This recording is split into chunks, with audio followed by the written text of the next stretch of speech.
जी नमस्कार दोस्तों, आप सभी का एक बार फिर अपने यूट्यूब चैनल में स्वागत है। और हम आज एक बार फिर लेकर आए हैं who will be next MLA कार्यक्रम के तहत कटिहार डिस्ट्रिक्ट में बचे हुए 4 विधानसभा की सीटें के बारे में। और मैं आपको पहले भी बता चुका हूं कि आज इस कार्यक्रम के तहत हम हिस्ट्री देखते हैं, विधानसभा की सीटों के कैंडिडेट किस पार्टी से जीते हुए हैं, जातीय इक्वेशन क्या है ये देखते हैं, और पार्टी वाइज इक्वेशन क्या है ये हम देखते हैं। और बचे हुए 4 सीट कटिहार डिस्ट्रिक्ट के परनपुर है, मनिहारी, बरारी और कोरहा, ये 4 सीटें बचे हुए थे। और पहले हमने चर्चा 3 सीटें पहले कर चुके हैं, एक कटिहार, कादवा और बलरामपुर, ये 4 सीटों को हमने चर्चा पहले भी कर चुके हैं। अब नेक्स्ट हम बात करेंगे परनपुर के बारे में। परनपुर बीजेपी का एक तरह से कह सकते हैं कि 3 बार 10 में, 15 में और 20 में, 20 में भले ही जीती है बट 1% वोट के साथ।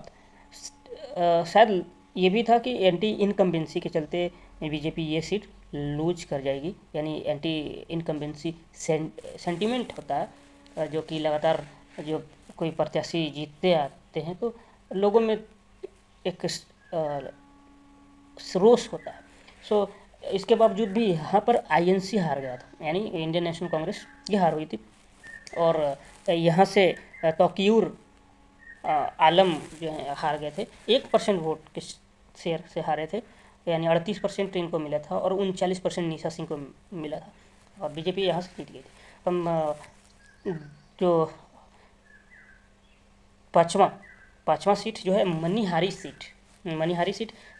सीट आईएनसी 2015 में और 2020 में भी और अच्छे मार्जिन से, 20 में भी अच्छे मार्जिन से यहाँ पर मनोहर सिंह जीते हैं, 45% के वोट यानी प्राप्त किए हैं।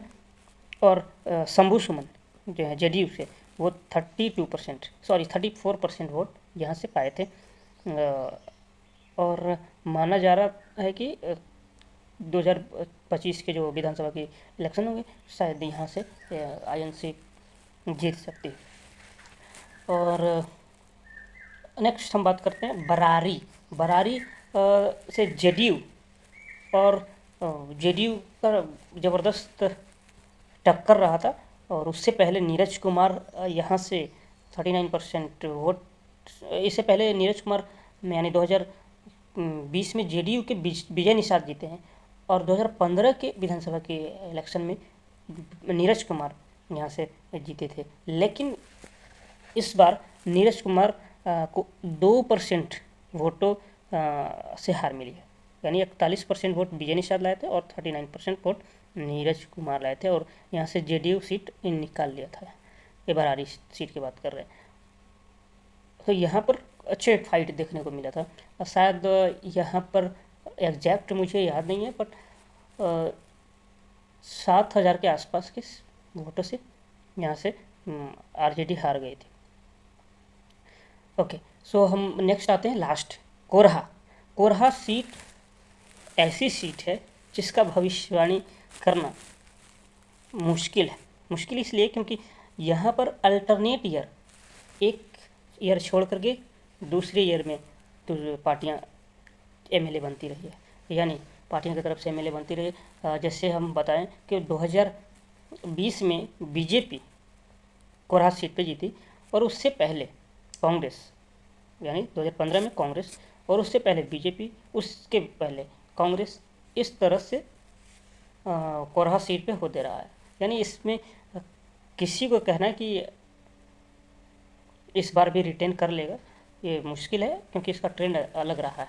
और 2020 के इलेक्शन की बात करें तो यहाँ पर यहाँ से विधायक कविता देवी बीजेपी के 53% वोट के साथ, शेयर के साथ ये यहाँ से बनी थी। और आईएनसी के, इंडियन नेशनल कांग्रेस के पूनम पासवान या पूनम कुमारी थे, उनको 38% वोट मिले थे। सो ये कटिहार डिस्ट्रिक्ट के ऑल 7 सीट के बारे में, इसमें हमने 4 सीटों के बारे में बात किया, और इसके पहले वाले वीडियो में 3 सीटों के बारे में बात किया था। सो हम नेक्स्ट ये कार्यक्रम के अंतर्गत मधेपुरा के बारे में बात करेंगे। So thank you so much.